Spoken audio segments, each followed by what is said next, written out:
What follows is a vision from the AI. Prediction or fiction? You be the judge. Before diving into this vision, subscribe. More revelations await you. Climate change is making floods more frequent and more severe in Texas and beyond. Texas, particularly the Hill Country, is one of the most flood-prone regions in the United States due to its topography and soil composition.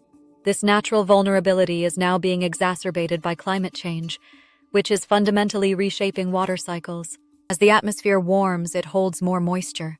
A basic physical principle known as the Clausius-Clapeyron law tells us that for every 1 degree C increase in temperature, the air can hold about 7% more water vapor. When storms do form, they tend to release heavier, more concentrated rainfall over shorter periods. This is exactly what happened during the recent Texas floods. Slow-moving storm cells dumped record-breaking rainfall over a small area, overwhelming rivers and drainage systems in hours. Additionally, drought conditions worsen flooding. Extremely dry soils common in Texas, due to heat waves and prolonged droughts, lose their ability to absorb water. Instead of soaking in, rainwater flows directly into creeks and rivers, leading to sudden surges in water levels. This flash flood dynamic is becoming more frequent across the southwest and south-central U.S. Texas is not alone. Climate models show rising risks of extreme precipitation in the Mississippi Valley, the Appalachian Mountains, and even arid regions like Arizona. But Texas, due to its subtropical climate, its proximity to the Gulf of Mexico, and its varied terrain, remains one of the most consistently exposed states, especially in cities like Austin, San Antonio, and along rivers such as the Guadalupe. Urbanization and aging infrastructure are increasing U.S. flood risk. Beyond climate, human development choices play a major role in amplifying flood risks. One of the most pressing issues is urban sprawl without sustainable water management. Take Houston, for example, devastated by Hurricane Harvey in 2017. The city expanded over former wetlands and floodplains that once naturally absorbed excess water. Today, those same areas are paved with asphalt and concrete. As a result, even moderate rainfall struggles to infiltrate the ground, instead rushing off impervious surfaces and overwhelming bayous and storm drains. This pattern is repeating in fast-growing cities like Charlotte, Atlanta, Nashville, and many areas of Florida. Another key issue is the deterioration of infrastructure. Across the U.S., many levees, culverts, and flood channels were built between the 1950s and 1980s, based on outdated climate data.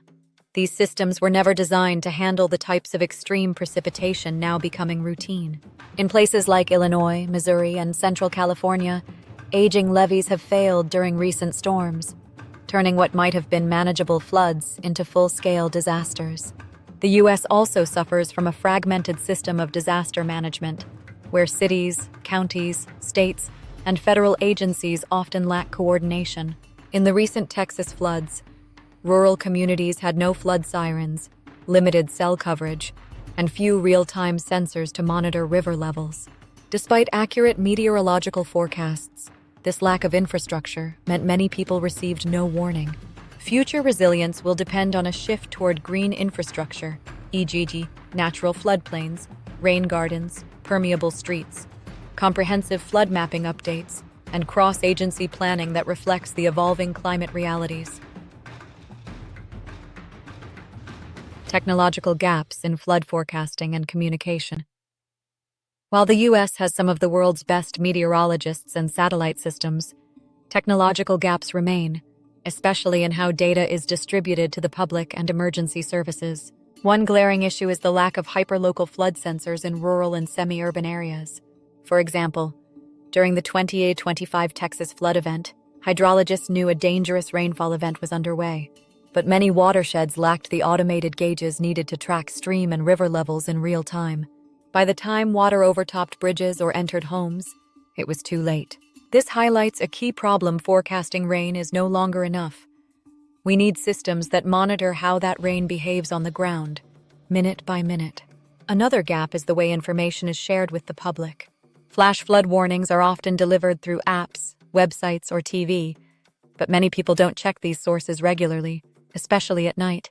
Rural communities, in particular, suffer from inadequate cellular coverage, meaning critical alerts may not be received in time. In some cases, siren systems don't exist at all or rely on manual activation. Additionally, flood mapping tools used by cities and insurance companies are often decades out of date. As land use and rainfall patterns change, floodplains shift. But these changes aren't reflected in zoning or infrastructure planning. This leaves people unknowingly building homes and businesses in high-risk areas. A large-scale solution would involve federal investment in a new generation of sensor networks, automated warning systems, and open-access platforms that provide real-time flood risk visualization, not just forecasts. Such a system could help emergency managers coordinate evacuations earlier and save lives. Social vulnerability and inequality in flood risk exposure. Flooding does not affect all communities equally. One of the most overlooked and pressing challenges in the U.S. flood crisis is the role of social vulnerability. That is, how race, poverty, housing conditions, and access to resources determine how severely people are impacted. In Texas and beyond, low-income communities are often located in the cheapest, most flood-prone areas near rivers, drainage channels, or outdated sewer systems.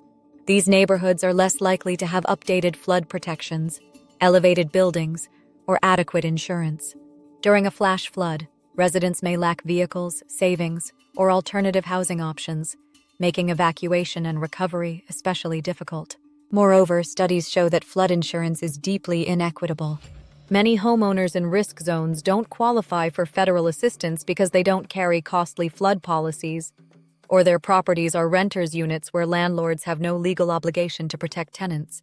In events like Hurricane Katrina or Harvey, these systemic gaps meant recovery funds disproportionately favored wealthier and whiter neighborhoods, exacerbating inequality. Language barriers and lack of access to information further widen the impact. Immigrant and undocumented populations often avoid interacting with official authorities, even during emergencies, for fear of legal consequences. As a result, they may miss critical evacuation notices or relief programs. Addressing this requires more than engineering. Cities must integrate social equity into their climate resilience plans, ensuring that public housing is not built in floodplains, that emergency alerts are multilingual, and that community organizations are funded and empowered to assist in disaster preparedness. Flooding, in this sense, is not just a weather problem, it's a justice issue. And unless policymakers tackle this dimension, we will continue to see the same communities bear the brunt of every storm. And what do you think? Fiction or a vision of the future? Share your point of view in the comments.